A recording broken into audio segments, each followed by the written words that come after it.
अस्सलाम वालेकुम प्यारे नाजरीन। आप देख रहे हैं मतलूब डाइच ऑफिशियल और मैं मतलूब डाइच आपसे मुखातब हूँ। जनाब, पंजाब में इस वक्त जो हालात हैं, पाकिस्तान में दरियाओं की जो सूरत हाल है, सैलाबी सूरत हाल है और हर तरफ तबाही, हर तरफ बर्बादी, मवेशियों की, पशुओं की, इंसानों की, तूफ़ान फैला हुआ है। इतनी अमवात हुई, इंसानी अमवात या जानवरों की अमवात हुई। हर तरफ एक बीमारियों का, शायद सैलाब से अल्लाह करे चंद एक दिन में जान छूटेगी, तो फिर उसके बाद नुकसानात का अंदाज़ा लगाया जाएगा। अजाले की बात नहीं कर रहा, अजाला करने वाली वो सिर्फ वो ज़ात है, वो अपने हिसाब से देखेगी सबको। इंसानों से तो मत रखिएगा। तो और जनाब, फिर पहले तखमीने लगाए जाएंगे, फिर अंदाज़े लगाए जाएंगे, फिर जनाब उसका बाकायदा एक बना के रिपोर्ट पेश की जाएगी। तब फिर सोचा जाएगा कि इस धन से जो लूटा है हमने, जो लूटते आ रहे हैं, लूटा है और लूटते रहेंगे, इस धन में से, इस दौलत में से, इस माले गनीमत में से जो हमें पूरी दुनिया की तरफ से इमदाद की सूरत में अब मिल रही है, इसमें से कितने परसेंट इस यानी रुपये में से चौनी भी लगा देंगे ना, तो आप यकीन कीजिए ये इनका एहसान अजीम होगा, जो हमारी आने वाली नस्लें भी इनका ये एहसान अदा करती रहेंगी। हाँ, रुपये से 12 ने तो ये ऐसे ही खा जाएंगे कमीशनें समझ कर, और बाकी 4 आने जो है, जिन्हें चवन्नी कहते हैं, वो शायद उसमें भी शायद वाली बात है, उस चवन्नी में भी हिस्सा लेने वाले बड़े पैदा हो जाते हैं। तो जनाब, एक तरफ हमारे साथ आज का हम जिक्र करने चले हैं फूलन देवी का, और हमने आपको ये भी बताना है कि ये उत्तर प्रदेश, भारत के शहर का जो आप उसके ज़िला उत्तर प्रदेश या इलाका उत्तर प्रदेश का आता है, तो इसके जालौन एक इलाका है, तो उधर से ये जनाब गोरबा का पूरा गांव का नाम था, उधर पैदा हुई, और बाद में दास्तान आगे चल के आपको सुनाते हैं। लेकिन हम बताते हैं कि एक तरफ वो फूलन देवी थी और एक तरफ पंजाब की जो है मरियम नवाज़ है, मरियम नवाज़ शरीफ,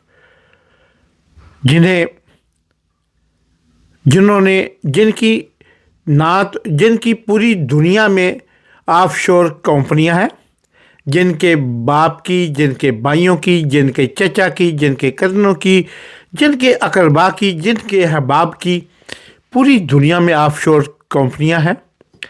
अरब ममालिक में उनकी फैक्ट्रियां हैं, कतर से लेकर तो जनाब सऊदी अरब से लेके दुबई से लेके ओमान, और ओमान से लेके मलेशिया से अब अज़रबैजान में इस ख़ानदान की कंपनियां, और कीनिया में शुगर मिले, वो जनरल करामत वाली, वो ना भूलें, वो ये सारा काम, और भारत में भी इनकी शुगर मिले हैं।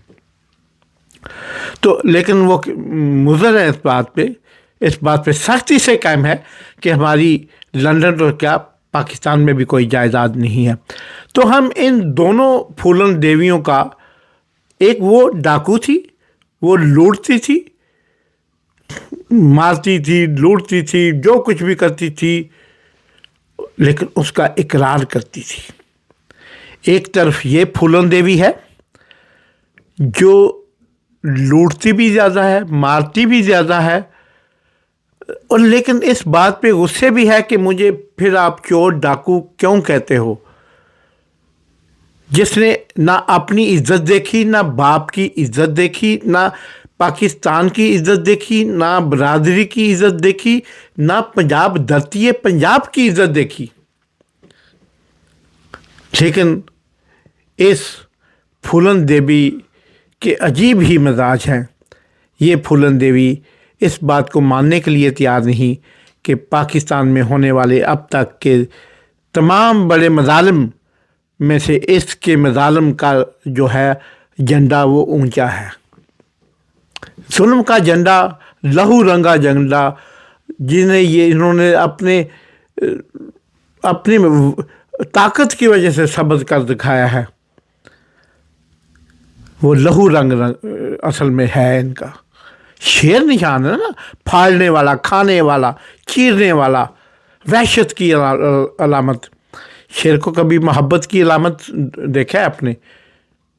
वफा की अलामत देखा है कभी आपको? अपनों को खा जाता है, अपने बच्चे खा जाता है शेर।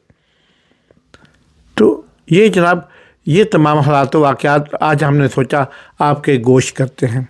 तो आइए चलते हैं आगे जनाब। पहले हम जिक्र करते हैं फूलन देवी का। फूलन देवी 10 अगस्त 1968 को ज़िला उत्तर प्रदेश के इलाके जालौन के गांव गोरबा का पूरा में पैदा हुई। ये इलाका लंबोना झील और चंबल झील, इसके इलाके में, यानी लंबोना दरिया और चंबल दरिया के बीच का ये इलाका है सारा। झाड़ियों वाला, छोटी छोटी झाड़ियाँ, फूस वहाँ पे लगते, बड़े दरख्त नहीं होते, छोटे दरख्त ज़्यादातर, जंगलात का इलाका है, झाड़ियों से भरा पड़ा है। और डाकुओं के छुपने के लिए छोटे मोटे टीले और पहाड़ियाँ तो नहीं कहते, टीले कह सकते हैं। टीलों का इलाका है, पहाड़ियाँ भी होंगी। तो उस इलाके में ये एक मज़ाफ़ाती गांव में ये इनकी पैदाइश हुई। 3-4 बहनें थीं और इनकी शूदर जात से ये इनका तल्लुक़ था। तो और ये शूदर जात के साथ इसमें वो असल में इनका ज़ात जो थी मल्ला ज़ात थी इनकी, और ये शूदर और दिल्लत की एक किस्म थी।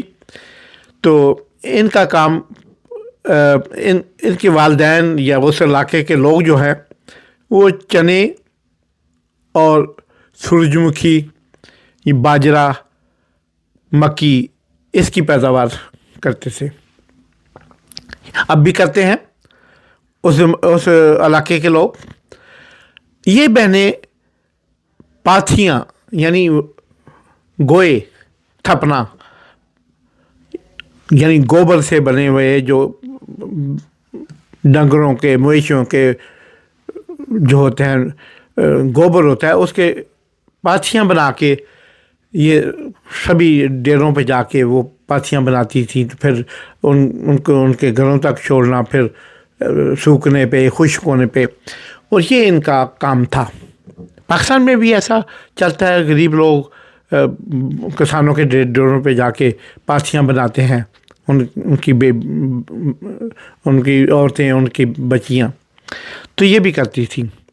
लेकिन जब ये बहनें चारों एक, वो पंजाबी कहते हैं हेठा उते दी, यानी आगे पीछे इनकी उम्रें थीं। ये जब ये 15-16 साल की, 14 साल की हुई, तो ये डेरों पे जाना शुरू हुई। तो फिर वो जो उस इलाके के कुछ हिंदू, आला ज़ात के हिंदू थे, क्योंकि उस इलाके में भी सारे शूदर तो नहीं थे, आला ज़ात के हिंदू भी थे जो मालक थे, मालकान में से जिनका आप कर सकते हैं। तो वो जनाब इसको, इन लड़कियों के साथ उन्होंने इज्तिमाई ज़्यादती की। फिर ये ज़्यादती उनका आए दिन का मामूल बन गया, और उसी ज़्यादती के नतीजे में एक दिन तंग आके इन बहनों ने बंदूक उठा ली। वो जैसे बताया ना, चोरों डाकुओं की अमज का था, वो छुपने का एक, जैसे हमारे यहाँ चनाब के किनारे वो कहते हैं कि چھپنے کے لیے بہترین جگہ آج بھی بنی ہوئی ہیں. تو ادھر بھی یہ علاقہ اسی قسم کا علاقہ تھا جیسے آج کل ہمارے کچے کے ڈاکو جو آپ نے وہ سنا ہوگا سندھ اور پنجاب کے بارڈر کے ایریا میں وہ انہوں نے قحط مچایا ہوا ہے اور بڑا نقصان کر رہے ہیں, جس مرضی کو اٹھا کے لے جاتے ہیں. ایسی وہ علاقہ تھا. انہوں نے وہاں پہ جب ان کے ساتھ مسلسل زیادتی اور پھر برے طریقے سے ان کو استعمال کیا جانے لگا تو ان چاروں بہنوں نے اٹھ کے جناب بندوقیں اٹھائی اور انہوں نے 24 لوگوں کو ایک ہی دن میں قتل کر دیا. ابھی ان کی عمر 20 سال لی ہوئی تھی. قتل کر دیا اور پھر وہ بھاگ گئیں, مفرور ہو گئیں. جیسے ہندوستان میں ایک بڑا لمبا چوڑا احتجاج شروع ہوا. اعلیٰ حضرات کے ہندو جو اقتدار میں بھی ہوتے ہیں, پارلیمنٹ میں بھی ہوتے ہیں, گورنر بھی ہوتے ہیں, وزرائے اعلیٰ بھی تھے, پریزیڈنٹ پرائم منسٹر بھی اسی ذات سے ہوتے ہیں. تو یہ سبھی نے شور کر دیا. پھر اس کے خلاف ایک ملک گیر سرچ آپریشن ہوا. پھر بھی اس کی جو ہے یہ 1982 میں اس نے قتل کیے اور 82 میں یہ گرفتار ہو گئی. 83 میں یہ گرفتار ہوئی اور 81 میں انہوں نے یہ واردات کی. تو اس کے بعد مفرور رہیں, پھر جیل گئیں. 1 سال پولیس نے پکڑا. 1 سال پولیس ان پہ سارے ظلم و ستم آزماتی رہی. ان پہ سب ہر قسم کے ڈگری اور حربے آزمائے جاتے رہے. 3rd ڈگری ان پہ آزمائے جاتے رہے.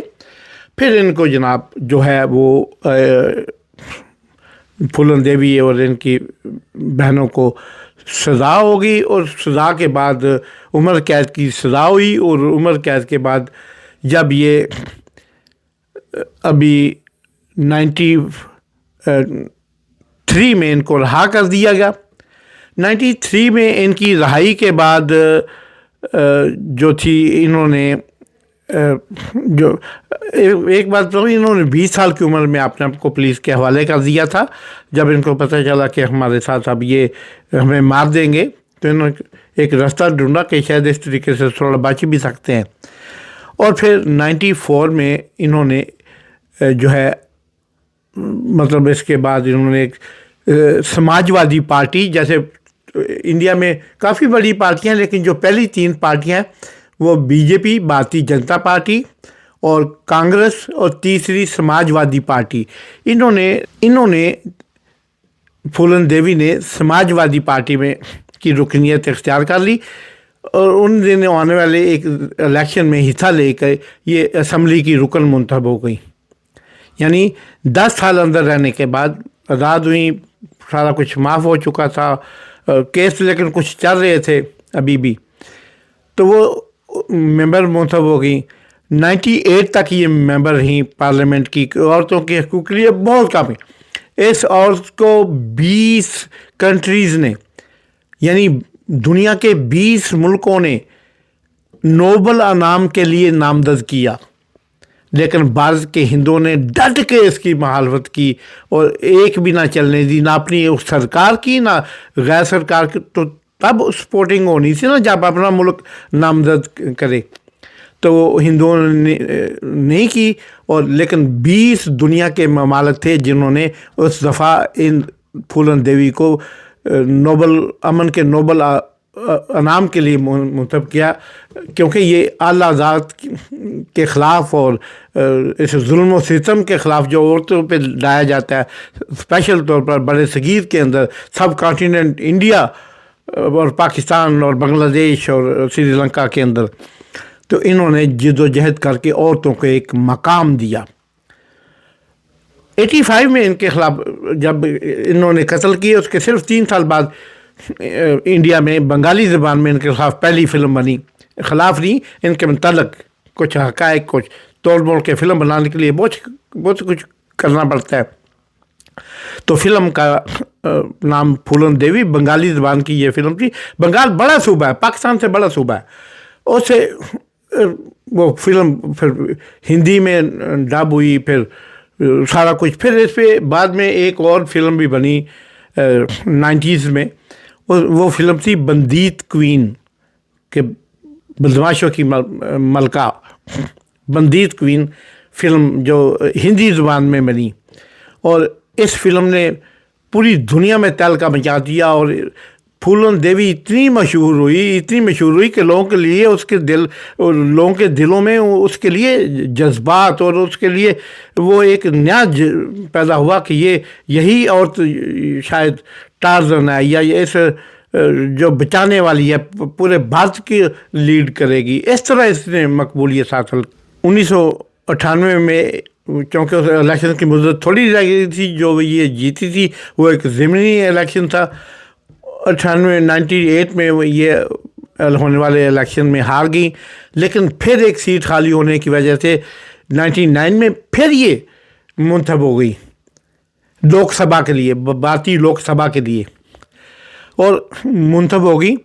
اور پھر انہوں نے عورتوں کے حقوق اور غریبوں کے حقوق اور شودروں کے حقوق اور دلت یعنی کمی ذات کے لوگوں کو، جنہیں بھارت میں سمجھا جاتا ہے، اس وقت کم از کم بھارت میں 80 کروڑ کمی ذات کے لوگ ہیں جنہیں ہندو، اور وہ میجارٹی ان کی 90% ہندو ہے، اور اس کو ہندو ماننے کو بھی تیار نہیں، اس لیے کہ وہ نچلی ذات کے ہندو ہیں، تو لہٰذا وہ ہندو نہیں مانتے۔ یہ بھی ایک بات کی تاریخ یا بات کے کلچر کو یا بات کی تھوڑے سے بات کے متعلق جاننے والوں کو شاید اس بات کا ادراک ہوگا، یہ انہوں نے پڑھا ہوگا۔ یہ ساتھ ہی تو لگتا ہے پاکستان اور انڈیا کے درمیان کوئی بے شمار، ہم تو کوئی ایسا گھر نہیں ہے جس گھر کے ہر فرد نے کوئی 200-400 انڈین فلمیں نہ دیکھی ہوں۔ ہماری میجر انٹرٹینمنٹ بھی پہلے یہی تھی، آج تھوڑا سا حالات بدلے ہیں۔ تو وہ جناب انہوں نے، شیکھر کپور نے ان کے جو ہے یہ جو ان کی زندگی پہ فلم بنائی، اور اس میں پھر جناب اس کے بعد پھولن دیوی نے بہت زبردست، جب اوپر ان کا کام چلا گیا تو ہندوؤں کو ڈر ہوا، اور ایک جو ہے شیکھر سنگھ، اس نے اس کو جناب قتل کر دیا۔ شمشیر سنگھ نے اپنے 2 ساتھیوں کے ساتھ جب یہ گھر سے پارلیمنٹ جانے کے لیے نکلی گاڑی میں بیٹھ کے، ان کو فائر مار کے 3 بندوں نے قتل کر دیا، اور اس کے قتل کے بعد اس عورت کی یہ کہانی تمام ہوئی، جو ایک ڈاکو بھی تھی، جو ایک قاتلہ بھی تھی، لیکن اس نے ہر بات کو، اپنے جرموں کو قبول کیا، اپنی سزا بھگتی، پھر وہ انسانوں کے حقوق کے لیے، عورتوں کے حقوق کے لیے اٹھ کھڑی ہوئی۔ اور آج ہمیں پنجاب میں ایک ایسی ہی پھولن دیوی سے واسطہ پڑا، جو خود، اس کا باپ، اس کا چچا، اس کا بھائی، اس کے دونوں، اس کے وہ جو کزن ہیں، چاچا زاد ہیں، اس کے اقربا، جیسے وہ ہیں جناب اسحاق ڈار صاحب، اور بڑے بے شمار، ساری پارٹی ان سے بڑی ہے، ساری پارلیمنٹ، سارے ہر جگہ میں جدھر دیکھتا ہوں ادھر تو ہی تو ہے، وہی نظر آ رہے ہیں، تو ان سے بڑی پڑی ہے۔ اور آج ابھی چند دن پہلے آپ نے سنا ہوگا، آپ نے دیکھا ہوگا، آپ نے پڑھا ہوگا، آپ نے سوشل میڈیا پہ نہیں، پوری دنیا کے اخبارات میں اور الیکٹرانک میڈیا پہ، پرنٹ میڈیا پہ، آپ نے ہر جگہ یہ پڑھا ہوگا کہ 10 کھرب کا کیس ان پہ پھر بن گیا ہے۔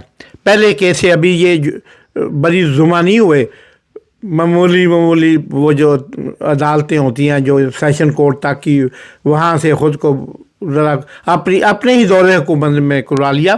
جس دن شہباز شریف صاحب حلف اٹھا رہے تھے، اس دن 11 بجے ان کی اصل میں ان پہ فرض جرم عائد ہونا تھا لاہور میں، اور میاں صاحب نے جب واپس آئے تو ایئرپورٹ پہ بیٹھ کے جہاز سے اترے نہیں کہ مجھے پھر مینوں پھڑ لین، اتنے اپنے سارے فنگر پرنٹ کرا کے کیساں تو جان मसूफ लंदन छोड़ नहीं रहे थे कि मैं जाऊंगा तो मुझे पकड़ लिया जाएगा। तो उनको जनाब इस तरह इस ख़ानदान ने जो है इस मुल्क का ये हाल किया, और फिर भी कहता है कि हम तो जनाब इस मुल्क के आका हैं, हम तो इस मुल्क के खादम हैं, खादम आला हैं। और हाल इनका यह है कि इनके अपने भी जानते हैं ये क्या है। माने न माने, गुल ही न माने, बाग तो सारा जाने है। तो ये असल में इस फूलन देवी की कहानी अभी जारी है। एक फूलन देवी की कहानी मैंने आपको उसका अंजाम भी बता दिया, शुरुआत भी बता दी। इस फूलन देवी का अभी हम क्लाइमेक्स पे पहुँचे हुए हैं। अब इसका क्या बनता है, ये जब ये कहानी तमाम होगी, अल्लाह ताला ने ज़िंदगी दी मुझे भी, आपको भी, देखने वाले तमाम मेरे नाज़रीन को, तो फिर हम इसका दूसरा हाल जो आपको पता भी होगा हम आपके सामने बैठ के रिपीट कर देंगे।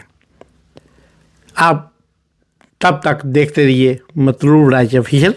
इसे लाइक करें, सब्सक्राइब करें, दोस्तों अहबाब के साथ शेयर करें, ताकि इस कहानी का आखिरी बाब भी हम आपको सुना सकें इंशाअल्लाह। पाकिस्तान पाइंदाबाद।